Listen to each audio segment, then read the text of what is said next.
শাহিন, ওই দাদা তো আসছে, মাল রেডি করে আসতো। হ্যাঁ আছে, দে দে আমাকে দে। ও দাদা আসো আসো বসো, একটা বিড়ি খাও। দিবি দে।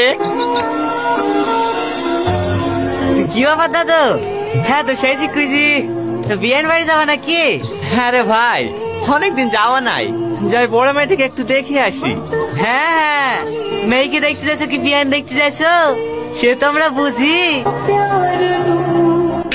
কিছু বলি রে, আমি আগেই বুঝতে পেরেছি সারদার কোনো মতলব আছে।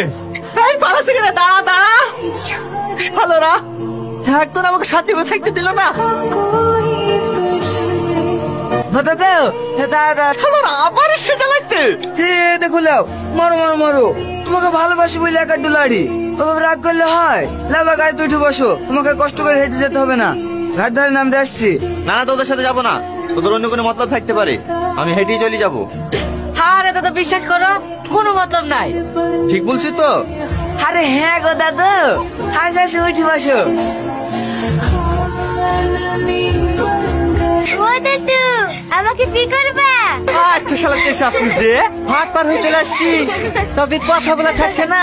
ও দাদু, আমি কিন্তু খুব ভালো রান্না করতে জানি, বিয়ের পরে শুধু তোমাকে